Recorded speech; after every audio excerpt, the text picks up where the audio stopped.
1, 2, 3.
Bore da, a chroeso cynnes i'n gwasanaeth y bore yma. I ddechrau costegion priodas. Rwyf yn cyhoeddi costegion priodas rhwng Hywel Morris Jones o Frodiniol ac Isabel Emily Cavaciuti o Frodiniol. Os gywir neb ohonoch am achos neu rwystr cyfiawn, fel na ddylid cysylltiad deuddyn hyn ynghyd mewn glam briodas, mynegwch hynny. A dyma'r ail dro y gyfynir hyn. A jyst un peth i dynnu sylw at ydy deiniol a diwylliant cynhadledd sy'n dod mis nesa. Ac roedd y cynhadledd debyg blwyddyn diwethaf yn ffantastig, felly os ydych chi'n medru dŵad, dewch. Brawddeg yn gyntaf. Dwi jyst disgwyl y cod, dwi'n gwybod lle maen nhw. Yn yr hael, dwi'n meddwl. Cyfod o ddiw i fanu'r ddeiar, oherwydd iddo ti yw'r holl genhedloedd.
Yn enw'r Tad a'r Mab a'r Ysbryd Glân.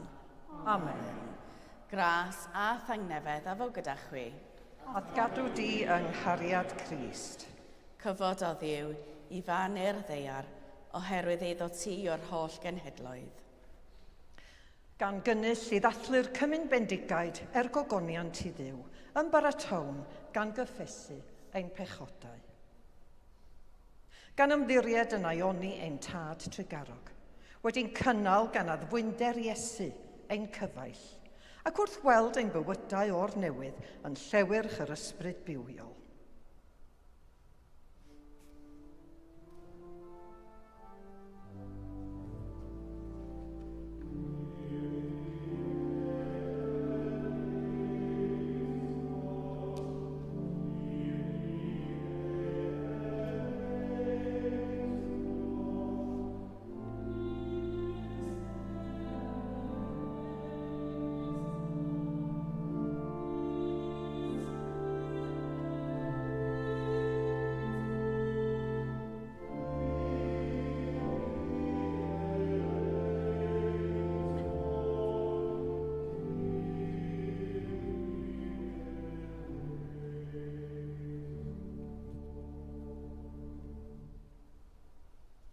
Dad Nebol, yr ydym wedi pechu ar feddwl, gair a gweithred, a'r gwneud Gyda'r hyn a ddylem, mae'n wir ddrwg gennym, ac yr ydym o ddifri fyned i farhau, mwyn dy fab Iesu Grist a bu farwyd drosom. Mae ddeia yn i'r cwbl aeth eibio, ac arwain ni yn ei ffordd ef i gerdded fel plant y goleuni. Amen. Yr holl alluog Dduw sy'n maddau i bawb sy'n wir edifeiriol, a drigar haw wrthych, a chryddhau o bechod, eich cadarnhau mewn daioni a chadw yn y bywyd tragwyddol, trwy Iesu Grist ein harglwydd. Amen. Gweddiwn. Holl alluog Dduw, a anfonaist ysbryd glân i fod yn fywyd a goleuni i'th eglwys, agor ein calonau gyfoeth dy ras, fel y dygwn ffrwyth yr ysbryd mewn cariad a llawenydd a thangnefedd, trwy Iesu Grist ein harglwydd, sy'n fyw ac yn ternasu gyda thi a'r ysbryd glân, yn un Duw, yn awr ac am byth. Amen.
Darlleniad o lyfr y proffwyd Jeremia. Fel hyn y dywed yr arglwydd. Oni Duw agos wy fi, ac nid Duw pell. All unrhyw un lechyn y dirgel fel na welaf mono, medd yr arglwydd. Oni dwyf yn llenwi'r nefoedd a'r ddeiar, medd yr arglwydd. Clywais yr hyn a ddywedodd y proffwydi sy'n proffwydo celwydd yn enw, gan ddweud, breuddwydiais, breuddwydiais. Pa hyd yr erys y mwriad y proffwydi, proffwydo celwydd, proffwydi hydoliaeth, eu calon eu hunain. Bwriad ansberin pobl anghofio fe enw trwy adrodd eu breuddwydion yn naill wrth y llall, fel y bu i'w hynafiaid anghofio fe enw o achos baw.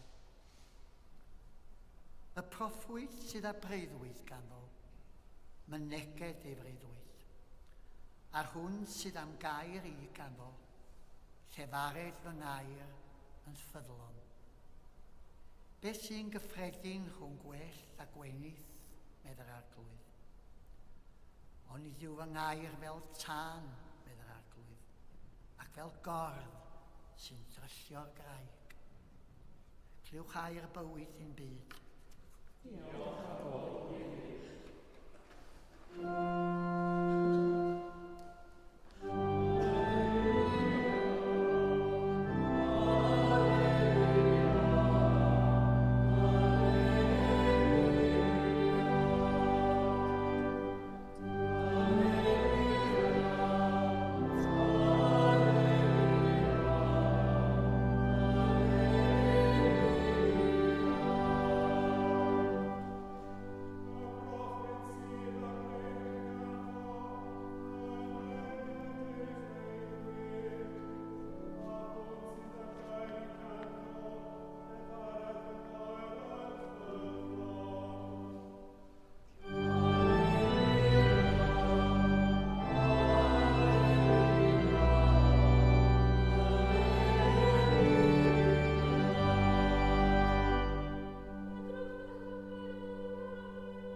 Yr arglwydd a fo gyda chwi.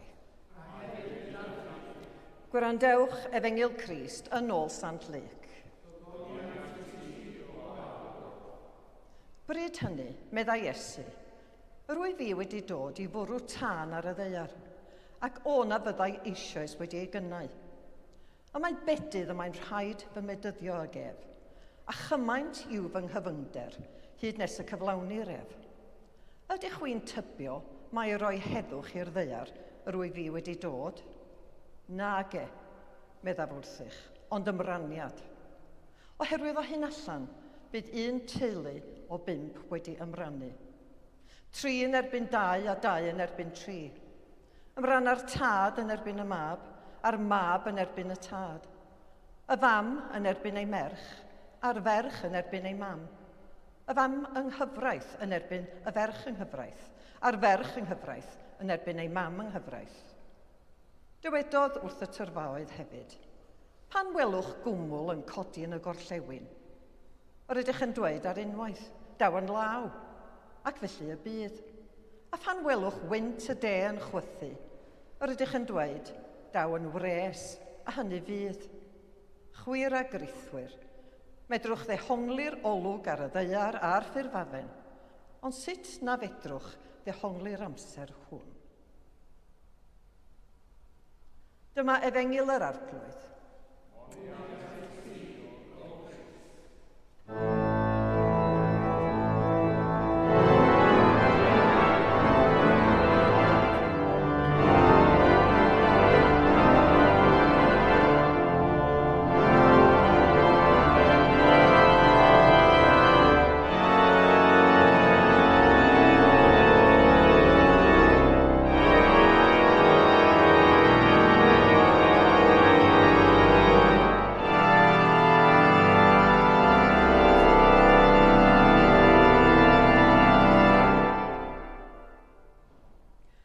Cyfod o Dduw i farnu'r ddaear oherwydd eiddo ti yw'r holl genhedloedd.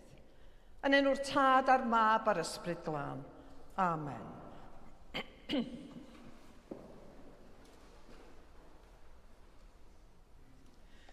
Wrth ymweld â'r teulu yn Jersey yn ddiweddar, mynychais wasanaethau yn yr eglwys leol. Sul diwethaf, roedd y ficer i ffwrdd ac roedd caplan o'r ysbyty yn gwasanaethu. Roedd hi'n sôn am yr heriau sy'n wynebu'r eglwys ar hyn o bryd. Fel enghraifft cynulleidfaoedd sy'n lleihau, ymhlith pryderon eraill oedd hi'n sôn amdanynt. A sut y gall hyn achosi ni fynd o dan straen a dod yn llai effeithiol, a hyd yn oed effeithio ar ein lles. Soniodd hefyd am ei phrofiadau gyda chleifion yn yr ysbyty, oedd mewn sefyllfaoedd trasig, a'r angen i ar fraint o gynnig rhwyfaint o gysur iddyn nhw, trwy weddio ar Dduw. Ei chyngor oedd cynnig y pethau hyn oll i Dduw mewn gweddi, ac ymddiried a chydnabod bod Duw mewn rheolaeth, ac y bydd yn dod â'i deyrnas i ffrwyth ar yr amser priodol. Mae bywyd yn gallu bod yn anodd ac anghyfforddus weithiau, ac mae'r darn yma o Efengyl Luc wedi cael ei ddisgrifio fel geiriau anghyfforddus, yn aill o ran ei ddehongliad a'i gynnwys. Mae'n sôn am dan ar y ddaear, cofio stori Elias yn condemnio Ahaseia, a'r tân o'r nefoedd. Mae hefyd yn adleisio rhybudd Ion fedyddiwr o farn. Mae rhai nad ydynt yn dwyn ffrwyth da yn cael ei dinistrio. Ond mae hefyd yn rhagweld rhoi'r ysbryd fel tafodau o dan ar adeg y Pentecost. A sôn am fedydd wrth gwrs. Felly, mae tân ar unwaith yn arwydd o farn ac o brynedigaeth. Ac efallai i Luc weld rhain fel dwy ochr i'r un geiniog. Dyfarniad yn dod â dinistr i'r rhai sy'n gwrthod Iesu, ond achubiaeth i'r rhai sy'n ei gydnabod ef. Bwysig i gofio roedd Luc yn ysgrifeniad Gristnogion cenedledig, a allai fod wedi cael profiad dros ein hunain o wrthwynebiad teuluol i'w crefydd newydd. Yn enwedig ar adegau o erledigaeth. Byddai wedi ymddangos i rai, yn yr un ffordd ac yr ydym heddiw yn ymateb i blant sy'n gadael cartref i ymuno ar i'w sect gwahanol. Ac mewn rhai rhannau o'r byd, mae pobl yn dal i gael eu diarddel gan eu teuluoedd ar gyfer trosi at Gristnogaeth hyd yn oed.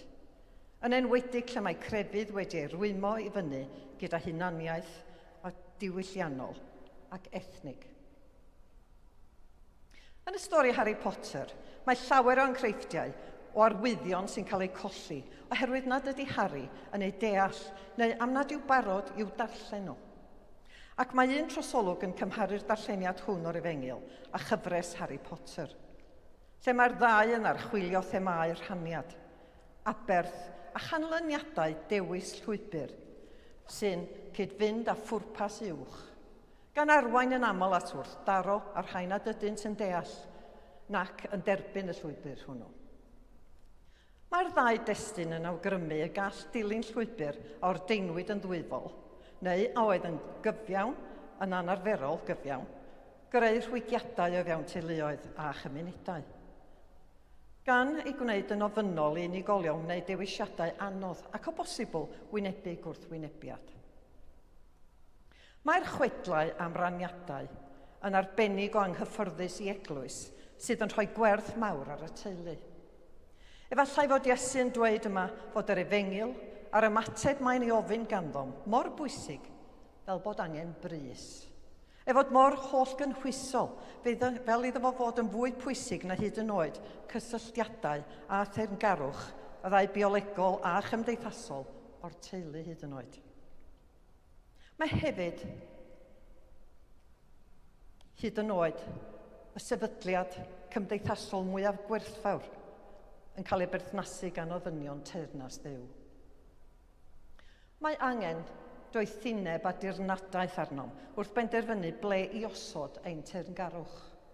Oherwydd mae pethau erchyll yn gallu digwydd pan fydd teyrngarwch yn cael ei osod yn y lle anghywir.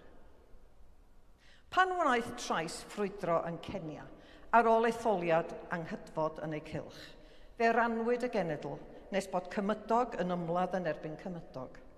Roedd hen anghydgordiau oedd wedi eu hanghofio'n cael ei atgyfodi, a phan ddaeth yr ymladd i ben, roedd mwy na 1,300 o bobl wedi colli eu bywydau, a 600,000 wedi ffoi o'i pentrefi. Ond gwaethaf y gwrthdaro erchyll yna yn 2008, bu straeon am gymodi a gobaith yn brif straeon yn yr amseroedd a ddilynodd. A darllenais unwaith fel y gwnaeth un o'r rhaglenni ailadeiladu, ffar paddienno, darganfod bod menywod yn bont adeiladwyr da rhwng cymdogaethau, ac eithant ymlaen i'w hyfforddi mewn cyfryngu, gwneud heddwch, cymodi ac adfer trawma. Roedd hyn yn caniatáu grwpiau ethnig gwahanol i weithio gyda'i gilydd a chydnabod y boen cyffredin a brofir. Mae hefyd straeon am bobl fel Martin Luther King, Oscar Romero a Mahatma Gandhi ynglŷn â phobl wnaeth dirnad arwyddion yr amser ac y gwnaethant weithredu yn unol â hynny. Ond, fel y gwyddom, yn achos pob un o'r tri yna, y gost oedd ei bywyd oherwydd her ei gweledigaeth. Arwydd mawr arall sy'n wynebu ein cenhedlaeth ni yw newid yn yr hinsawdd. Rydym yn gwybod am awyr goch yn os, ond beth am iar capiau polar sy'n toddi a'r diffeithdiroedd sy'n ehangu. Fodd bynnag, nid oes dim yn cael ei ddatrys trwy'n unig darllen arwyddion. Dim ond trwy newid ein ffordd o fyw y gallwn wneud gwahaniaeth. Rhaid iddo fod ymhlith dibenion yr eglwys i ymdrin ar arwydd brys hwn yn ein hamser ni, ac i weithredu fel cymuned i newid y ffordd yr ydym yn byw yn y foment yma mewn amser. Da ni wedi clywed llawer am arwyddion, ond ym mha arwyddion mae'n ffydd ni'n gorffwys ynddynt yn ein hamser ni. Ceir 2 air yn y Groeg am amser, sef Cronos, sy'n cynrychioli treigl amser llinol mesuriadwy, a Kairos, sy'n pwysleisio'r pwynt holl bwysig mewn amser, lle mae'r gweithredu fwyaf effeithiol. Pa mor aml yda ni yn colli'r Kairos oherwydd ein bod yng nghlwm yn y Cronos? Miwn i hynny fod yn wir yn y mywyd i'n rhy aml, dwi'n siŵr. Ond efallai y wers ar gyfer yr eglwys yw i beidio gan wybyddu arwyddion o'r hyn sy'n digwydd, ond i herio a chwestiynu pethau.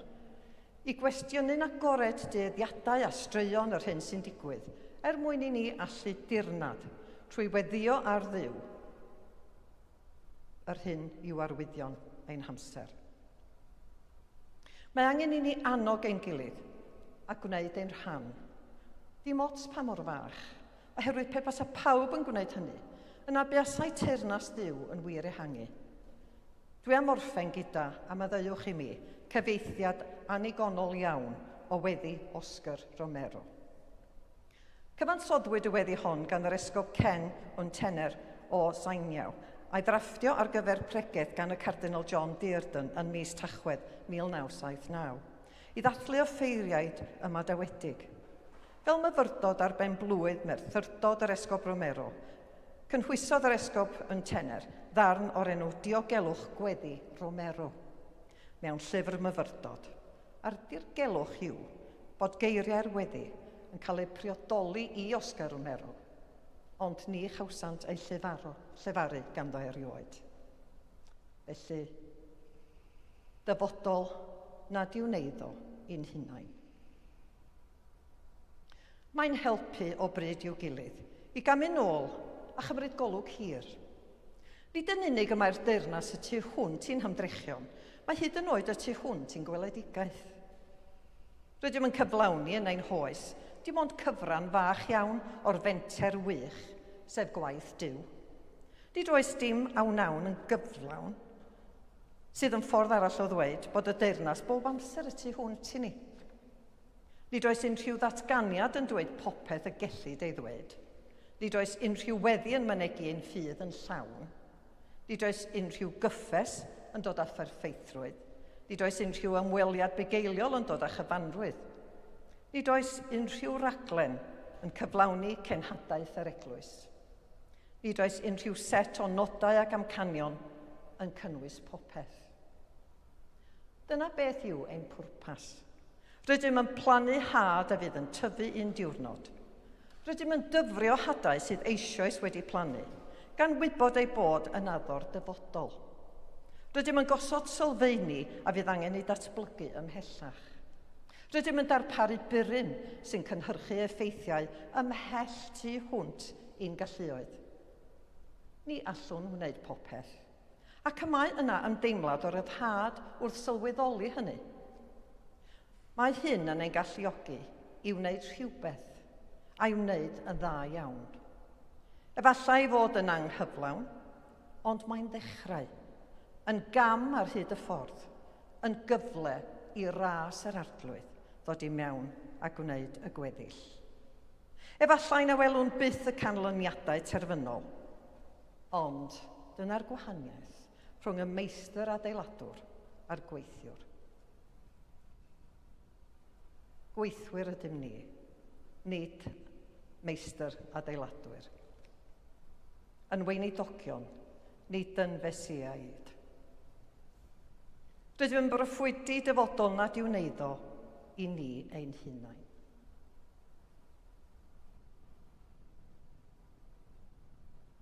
Felly bydded i ni chwarae ein rhan. Dim yn ddigon jyst i gynnig y beth yma i Dduw, nac dim yn rhaid i ni wneud rhywbeth hefyd. Chwarae ein rhan, ac yna cynnig y pethau hyn oll i Dduw mewn gweddi. A gwir ymddiried a chydnabod bod Duw mewn rheolaeth.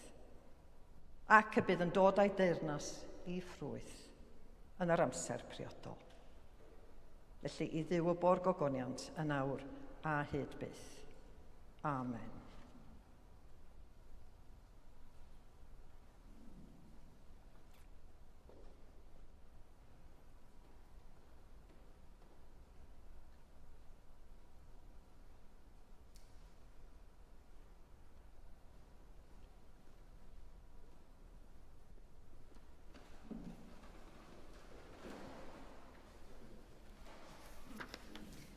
Ar y cyd, gadewch i ni gadarnhau ein ffydd. Credwn yn un Duw, y tad a'r holl alluog, gyneithir o nef a dear, a phob peth gwledig canwledig. Credwn yn un arglwydd Iesu Grist, unig fab Duw, a gynhedwyd gan y tad cyn o holl oesoedd. Dduw o lliw, lewych o lewych, gwir Dduw o wir Dduw, wedi ei gynhedlu, nid wedi ei neithir, yn un hanfod ar tad, a thrwy ddywedd y gynaid pob peth, ein mwyn ni ac ar ein iachawdwriaeth, disgynodd o'r nefoedd, trwy neth yr ysbryd glân, daeth yn gnawd o fair forwyn, a fe gynaid yn ddyn. Fe groeshylwyd drosom dan Pontius Pilate, dioddef addangau a fe claddwyd, at gyfododd y trydydd yn ôl yr ysgyddyrau, ac ysgynodd i'r nef, ac y mae'n eistedd oedd y heilawr tad, a dawd a chefn mewn gogoniant i fan i'r byw a'r meirw, ac ar ei dernas ni bydd diwedd. Credwn yn yr ysbryd glân, yr arglwydd roddwr bywyd, sy'n deillio o'r tad a'r mab, ac ynghyd â'r tad a'r mab, a gyd addolir ac y gyd o gyneddir, ac y lefarol trwy'r proffwydi. Credwn yn un eglwys lan gatholig ac apostolig, cydnabyddwn ni'n beddyd maddeuant pechodau, a disgwyliam am atgyfodiad y meirw, a bywyd y byd sydd i ddyfod.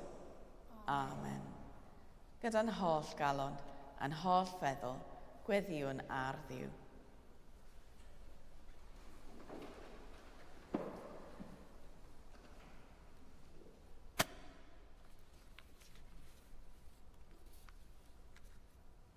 Duw sydd â ddofal dros genhedloedd, dinasoedd a threfydd holl fyd, a thrwy bob tymor. Tywynad o leini yn nyddiau'r haf ar ein dinas yn Cadeirlan Nina. Gad i ni gyd lawenhau, dathlu gyda'n gilydd draddodiad cadarn ac amrywiaeth cyfoes y fangre arbennig yma.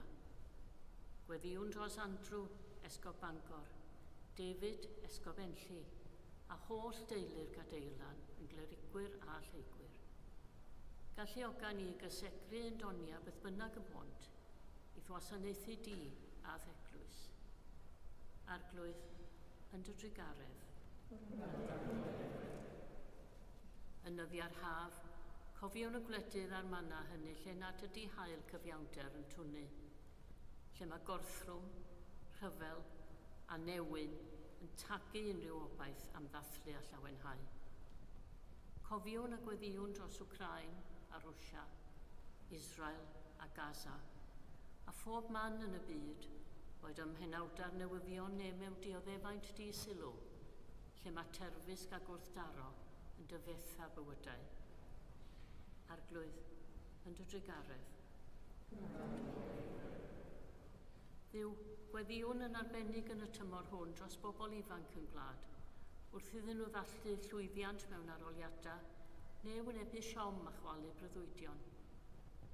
Rhoi bob enaid ifanc y dewrder i droedion hyderus mewn bywyd, gan wybod bod y law di yn nerth i'w tywys ar y llwybr union.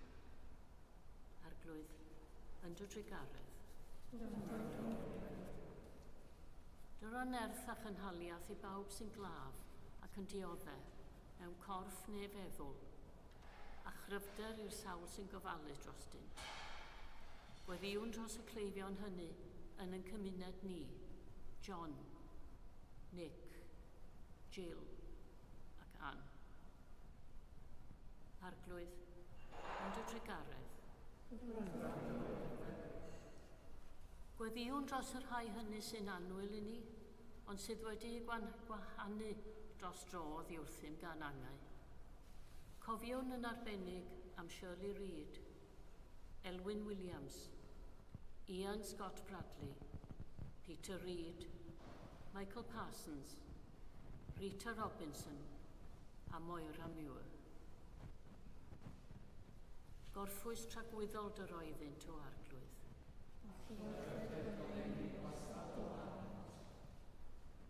Gorffwysed hwy mewn tangnefedd. Da trigarog.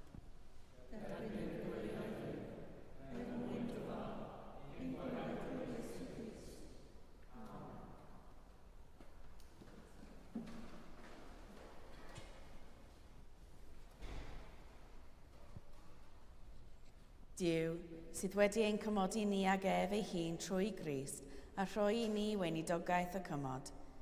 Tangnefedd yr arglwydd a fod gyda chwi bob amser. A hefyd gyda thi. Rhannwn arwydd o dangnefedd.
Mathlwn gyda'n gilydd roddion a gras Duw.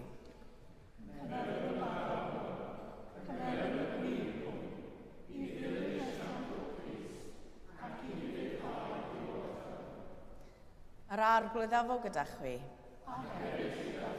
Dychefwch eich calonnau. Diolchwn i'r arglwydd ein Duw. Iawn yn wir, ein dyletswydd a'n llawenydd bob amser ac ym mhob lle, yw diolch i ti, Dad sanctaidd, holl alluog a bythfiwiol ddiw, trwy Iesu Grist ein harglwydd. Gan mae ef yw ein hach o ffeiriad mawr, a'n rhyddhawdd o'n pechodau, ac yn gnaeth o ffeiriadaeth frenhinol, yn dywasanaethu di, ein Duw a'n tad. Felly gyda lle'r angylion a holl gwmpeinau'r nef, gyhoedd yn ogoniant enw ac ymuno â hwy yn ei hemyn di-derfyn o fawl.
Pob moliant a diolch i ti y gwir a'r bywiol ddiw, creuwr pob peth, roddwr bywyd. Lluniais ni a dy ddelw dy hun, ond yr ydym ni wedi di fwyno ddel ohono a syrthio'n bryn o thogoniant. Rhoddyn diolch i ti am anfon dy fab i rannu ein bywyd ni, fe hildiais di farwolaeth fel y cael byd ei achub, a'i atgyfodi o ddiwrth y meirw fel y bywyd ni fyw yn ddiwedd ac yn teion o'n unnau. Sancteiddia ath ysbryd y bara hwn a'r gwyn hwn dyroddion i ni, fel y bont i ni yn gorff a gwaed ein iachawdwr Iesu Grist. Yn nos y brydachwyd ef, cymerodd fara, ac wedi rhoi diolch, fe torodd a'i roedd ddisgyblion gan ddweud, cymerwch, bywtewch, hwn yw fy nghorff a roddid drosoch, gwnewch hyn cof amdanaf.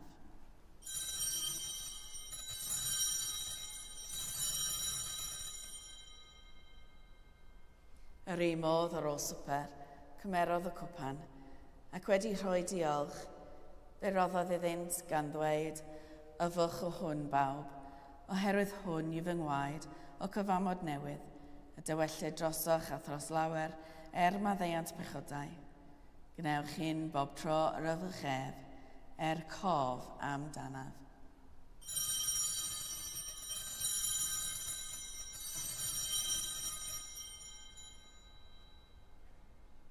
Cyhoeddyn dirgeledd y ffydd. Bu farw Crist, atgyfododd Crist, daw Crist mewn gogoniant. Fel y gwchmynodd ef i ni o dad, yr ydym yn cofio Iesu Grist y fab, gan gyhoeddi ei farwolaeth fuddugoliaethus a chan ymlawenhau yn ei atgyfodiad, a disgwyl iddo ddod mewn gogoniant, deion ar bara hwn a'r cwpan hwn i ti, derbyn ein habeth o ddiolch a moliant, adfer ac adfoed y holl bobl, adnewyddan ni a phawb y gweddi yn trostint, a thras, a thfendith nefol, a derbyn ni yn y diwedd, gyda'r holl saint, i'r llawenydd di-derfyn hwnnw a addawyd i ni gan dy fab ein harglwydd Iesu Grist. Trwy ddiwedd, gyda gef yn ddiwedd, yn un dod yr ysbryd glân, eiddo ti dad holl alluog, yw pob yn trydydd a gogoniant, yn oes oesoedd. Amen.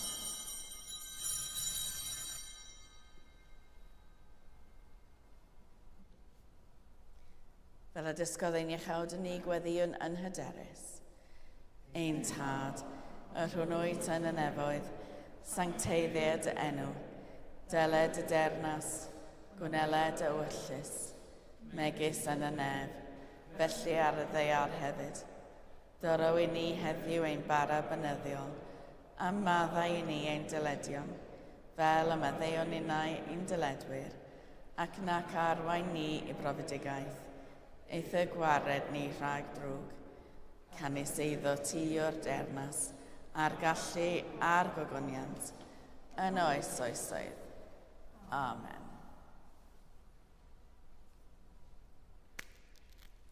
Yr ydym yn torri'r bara hwn i rannu yng nghorff Crist, yn unau'n llawer, un corff ydym, gan ein bod ni oll yn rhannu'r un bara.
Iesu yw oen Diw sy'n dwyn ymaith bechod ar byd.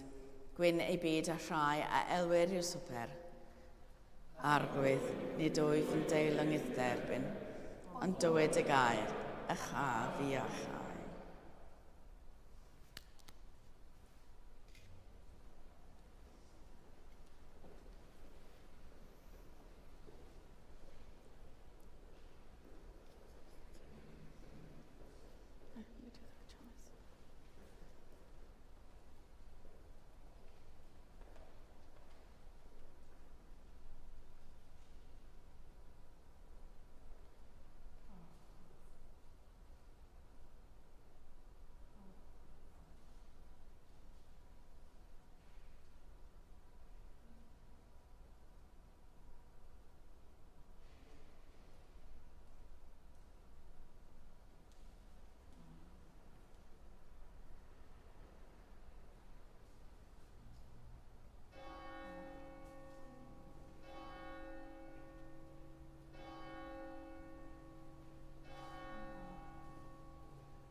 diolchwch i'r arglwydd, oherwydd graslon i'w ef.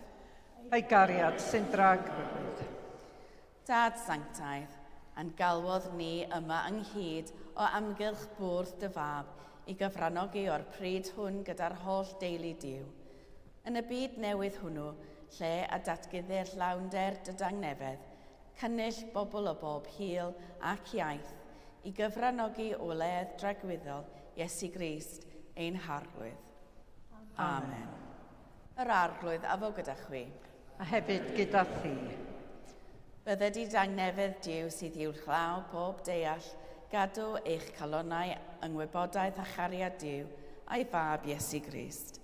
A bendith diw holl alluog, y tad, y mab a'r ysbryd glân, a fo yn eich plith, ac adryg o gyda chwi yn wastad.